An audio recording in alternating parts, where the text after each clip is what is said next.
Hey, sweetheart, what's your kill count? Number of plates you've dropped this week. The words cut through the low rumble of conversation inside the Iron Horse bar and grill like a tracer round through a night sky. Staff Sergeant Derek Duke Masterson leaned back in his chair, arms spread wide across the booth's cracked vinyl backrest. His Marine Corps dress blues unbuttoned at the collar just enough to signal that regulations were suggestions, and he was the kind of man who made his own rules. His sleeves were rolled to mid-forearm, showcasing a tattoo of a bulldog gripping a Ka-Bar knife between its teeth, the ink fresh enough to still have that raised, glossy quality. His jaw was square. His haircut was regulation high and tight, but styled with enough product to suggest vanity. And his cologne, something aggressively woody with a chemical undertone, the kind sold at military exchanges with names like Valor or Tactical Edge, preceded him by a full 3 feet in every direction. Around the table, 5 other Marines laughed. Not all of them wanted to, but Masterson was the ranking man at the table, and when the ranking man makes a joke, you laugh. That's not written in any field manual, but it's carved into the unspoken architecture of every unit, every squad bay, every off-base watering hole from Camp Lejeune to Camp Pendleton. 2 lance corporals, a corporal, and 2 fellow staff sergeants filled the booth, and the 2 chairs pulled up to the end. Empty beer bottles clustered in the center of the table like a glass forest. A basket of cold fries sat untouched.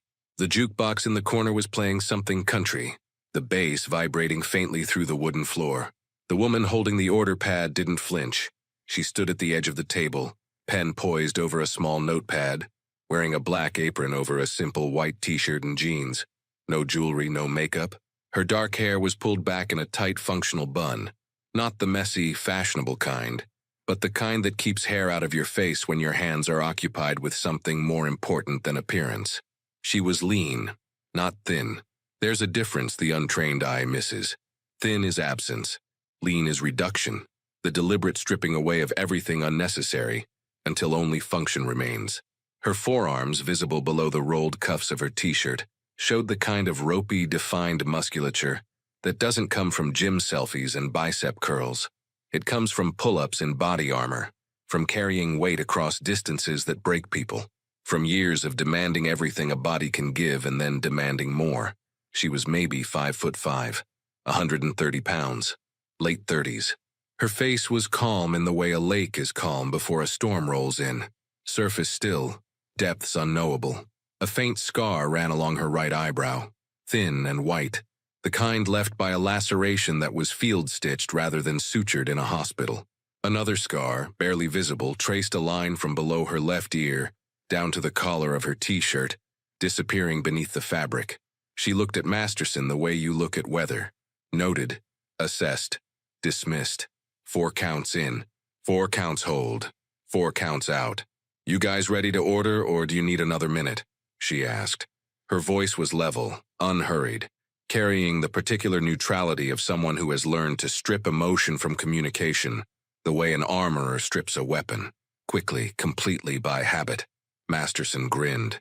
The grin was a weapon he'd sharpened over years of using it, all teeth and no warmth, designed to make its target feel small while making its audience feel included. "Oh, she speaks.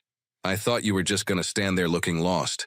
He turned to the corporal beside him, a kid named Reeves with a sunburn and nervous eyes. "Hey, Reeves, you think she could handle basic?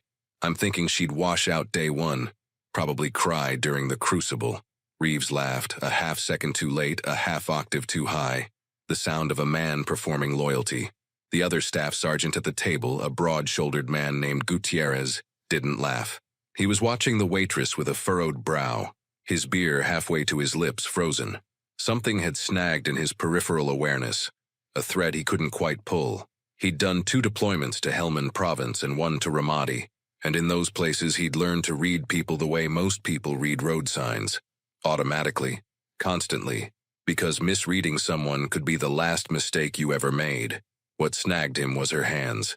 When Masterson had made his crack, her right hand, the one holding the pen, hadn't tightened, hadn't trembled.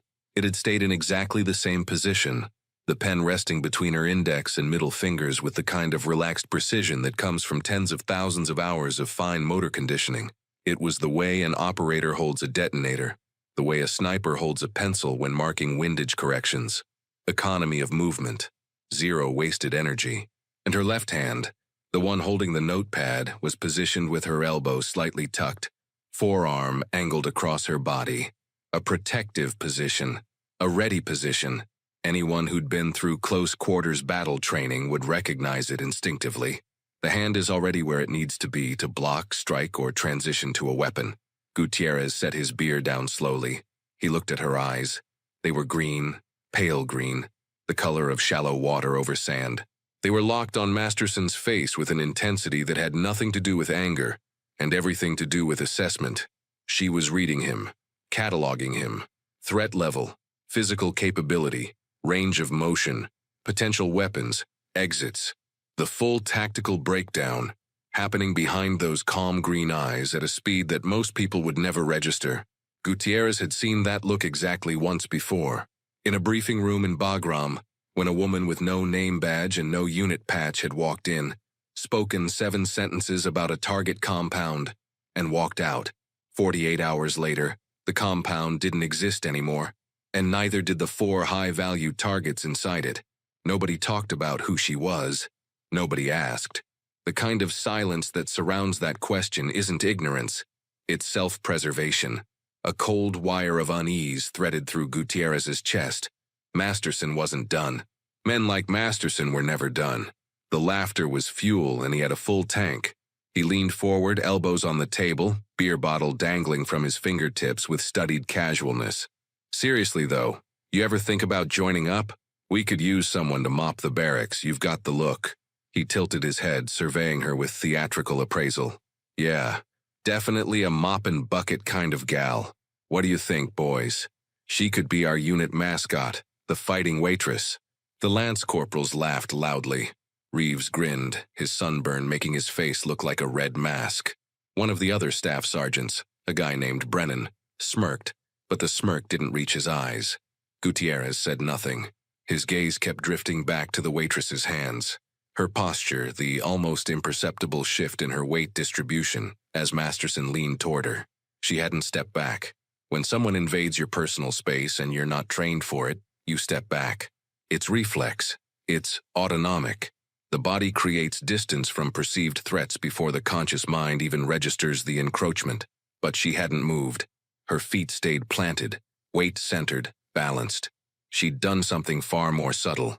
She'd adjusted her center of gravity by millimeters, dropping it slightly, the way a fighter settles into a stance so naturally that the movement is invisible to anyone who hasn't spent years in the same world.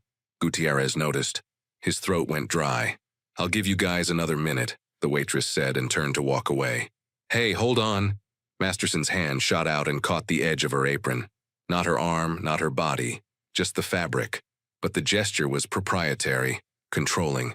The physical punctuation of a man who believes the world is organized into people who grab and people who get grabbed. She stopped. The movement was instantaneous and total. Not a stumble, not a jerk. A complete controlled cessation of motion. The kind of stop that requires extraordinary body control. The kind they drill into you during hostage rescue and close protection training when moving through a fatal funnel. And the command to freeze comes through your earpiece and your body has to override every instinct screaming at it to keep going.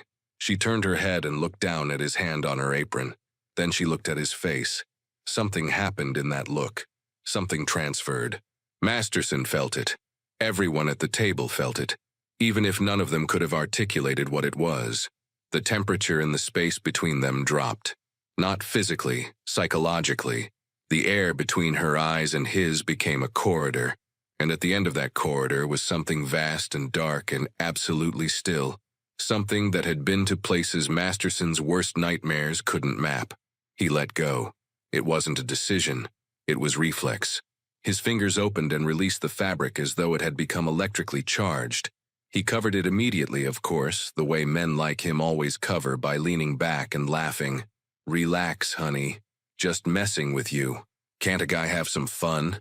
She held his gaze for one more second. Then she slid the notepad into her apron pocket with a movement so fluid it barely registered. The pen disappearing along with it, both hands now free, both at her sides, relaxed and ready. She walked away toward the bar.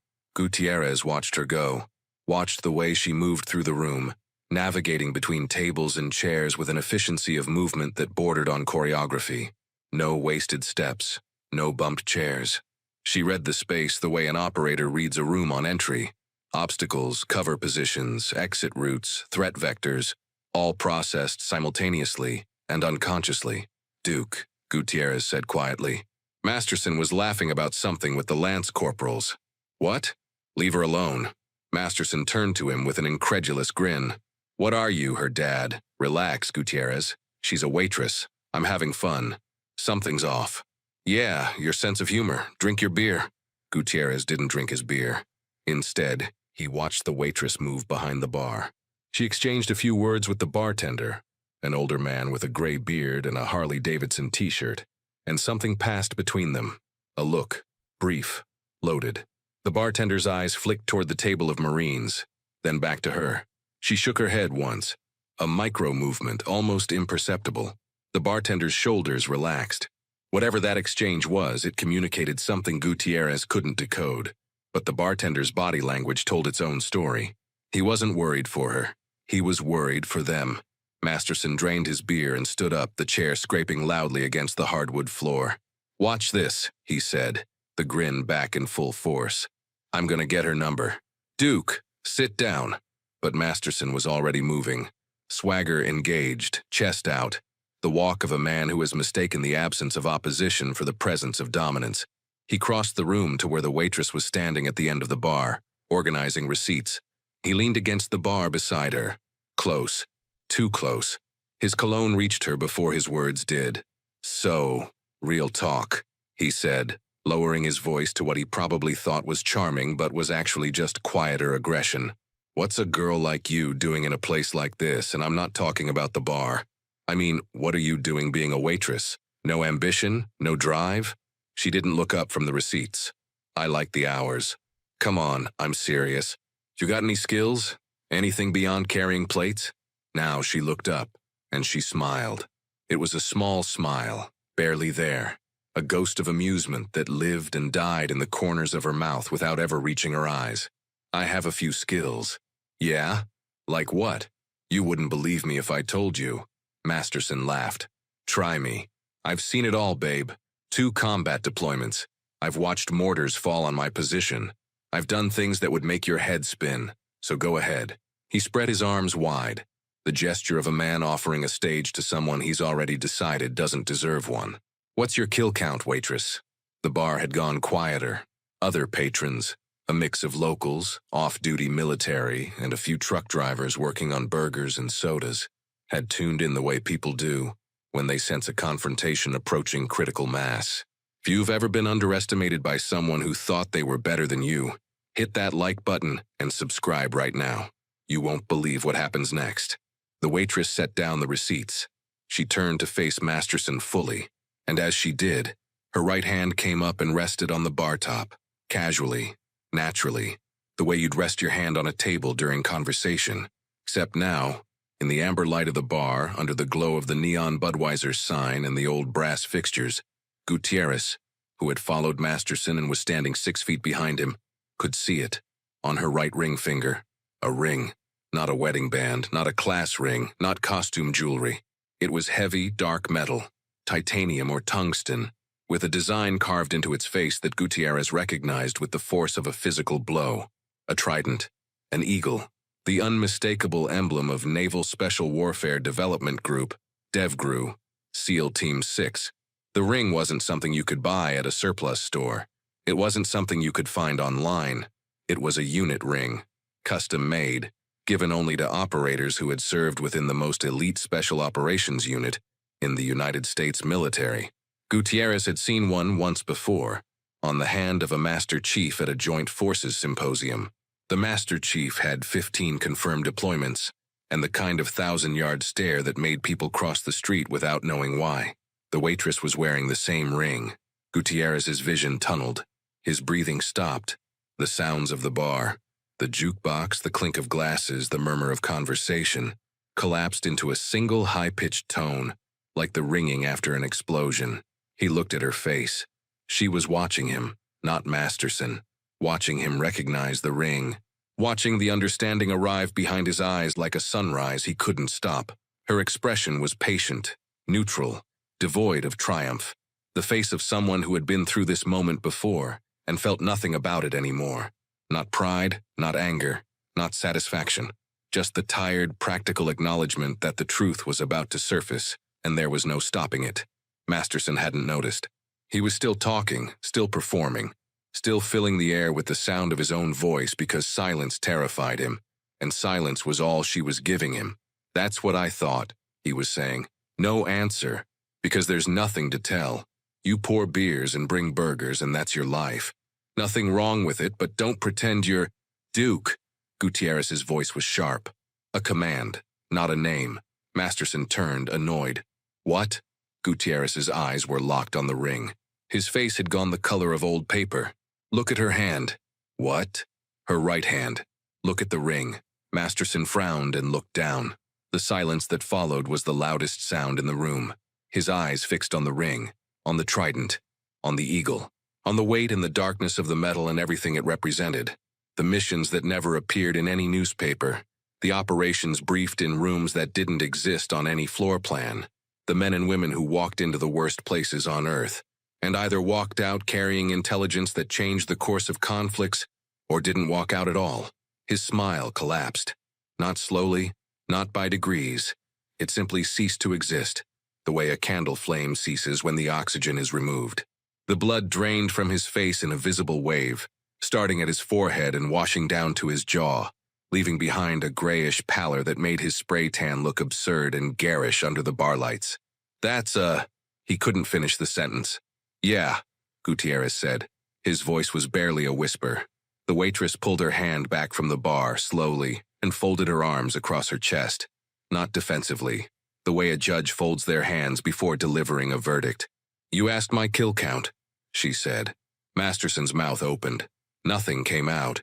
His throat worked, his lips moved, but the machinery of speech had been disconnected from the command center. "It's classified," she said. The words were simple, quiet, delivered without emphasis or drama. "Above your clearance, above your CO's clearance, above everyone in your chain of command's clearance." She paused. "I've been to places that don't have names on any map you've ever seen. I've completed operations that will be sealed for 50 years after everyone in this bar is dead. And I've buried friends whose names I can never say out loud, in countries I can never acknowledge visiting." She uncrossed her arms and picked up the receipts again. "You want another round, or are you closing out?" The bar was silent. Every patron, every glass, every bar stool, every molecule of air seemed to be holding its breath. The jukebox had stopped between songs, and the gap lasted an eternity. At the booth, the lance corporals were frozen. Reeves had a French fry halfway to his mouth, suspended in midair. Brennan had his hand over his eyes as though watching a car wreck through his fingers. The other staff sergeant was staring into his beer, like it held the secrets of the universe, and he desperately wanted to drown in them. Masterson took a step back, then another. His heel caught the leg of a bar stool and he stumbled slightly, catching himself on the bar with a hand that was visibly shaking. The cologne, the swagger, the too-white grin, all of it had been stripped away in 10 seconds, and what was left was a man standing in his own wreckage trying to remember how to breathe. "I didn't," he started. She looked up at him. No anger, no contempt. Something worse. Indifference. The total, absolute indifference of someone for whom he did not register as a threat, an obstacle, or even a meaningful interaction. He was weather. He was noise. He was a minor inconvenience in a life that had been shaped by events so far beyond his comprehension that explaining them would be like describing color to someone who had never opened their eyes. "We're closing out," Gutierrez said, stepping forward. He placed $200 bills on the bar, far more than the tab. He looked at the waitress and something passed between them. Not words, not even a nod. Just the silent mutual recognition of two people who have lived in the world of operational reality and understand its costs. "Copy," he said quietly. She met his eyes for a moment. A flicker of something warm, almost imperceptible, crossed her face. Acknowledgement. Respect returned. Gutierrez put his hand on Masterson's shoulder and steered him toward the door. The other Marine scrambled out of the booth, leaving behind their empty bottles and unfinished fries and whatever was left of their evening's bravado. They filed out in silence, a column of humbled men walking through a bar full of people who would talk about this night for years. The door swung shut behind them. The bartender, the older man with the gray beard, walked over to her end of the bar and set a glass of water in front of her. He didn't say anything for a long moment. Then quietly, "You didn't have to show them the ring." She picked up the water and took a slow sip. "I know. So why did you?" She set the glass down, looked at the door where the Marines had disappeared into the parking lot. "Because the quiet one deserved to understand. He was reading me from the moment I walked up to that table. He earned it." The bartender nodded slowly. He understood. He was former Navy himself, a retired senior chief who had spent 20 years in the fleet and recognized the ring the day she'd walked in 3 months ago and asked for a job. He'd never asked her about it. She'd never offered. Some conversations are had entirely in silence, and theirs had been one of them. The bar slowly returned to life. Conversations resumed. The jukebox kicked back in. Some old Merle Haggard song about being on the run. Glasses clinked. The world moved on. She finished organizing the receipts, wiped down the bar, checked the clock, 9:47. Her shift ended at 10. At 9:53, her phone vibrated in her back pocket. She pulled it out beneath the bar where no one could see. A single message, encrypted sender, no name. Wraith Actual, Tower 4, sends regards. Package confirmed. Transport staged at coordinates Tango 7. Wheels up, Aero 300. Briefing en route. Welcome back. She read it once, committed it to memory, deleted it. At 10 o'clock, she untied her apron, folded it neatly, and set it on the hook behind the bar. The bartender watched her from the register. "You coming back?" he asked. She pulled on a dark jacket, plain, unmarked, the kind that doesn't catch light. "Probably not." He nodded. No surprise, no questions. "Take care of yourself out there." "Always do." She walked out the back door into the parking lot. The night air was cool, carrying the smell of pine and distant rain. Her boots crunched on gravel as she crossed to an unmarked dark sedan parked in the far corner, away from the streetlights, positioned for a clean exit onto the main road. She got in, started the engine, and pulled out without turning on the headlights for the first 100 yards. Habit, muscle memory, the instinct of someone who has spent years moving through darkness and learned to become part of it. The bar receded in her rearview mirror. Then the town. Then the highway exit signs, the guardrails, the amber glow of civilization giving way to the clean, empty darkness of open road. Somewhere behind her, Staff Sergeant Derek Masterson sat in the passenger seat of Gutierrez's truck, staring at the dashboard, saying nothing. Gutierrez drove in silence, his hands tight on the wheel, his mind replaying the image of that ring, the trident, the eagle, the weight of it, and understanding with the bone-deep certainty of a man who has been close enough to the shadow world to feel its gravity, that he had just watched his friend walk up to a loaded weapon, disguised as a person, and try to pull the trigger on it with his bare hands. Masterson would file a transfer request by the end of the month. It would be approved without comment.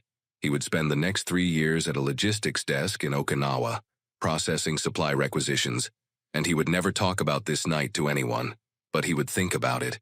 In the quiet moments, in the dead hours between midnight and dawn when the mind replays its greatest failures on a loop, he would see those green eyes and that dark ring and the absolute absence of fear, and he would understand, finally and completely, that the loudest man in the room is almost never the most dangerous.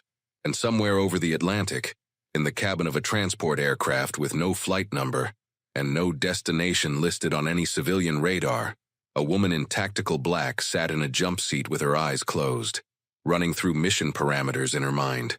The ring was still on her finger. The scars were still on her skin. The years of service, the blood, the silence, the sacrifice, were still etched into every fiber of her being. She wasn't a waitress. She never had been.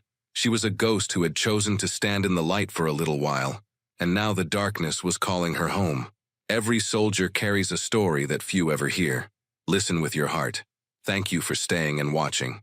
Subscribe to Beyond the Rank for more.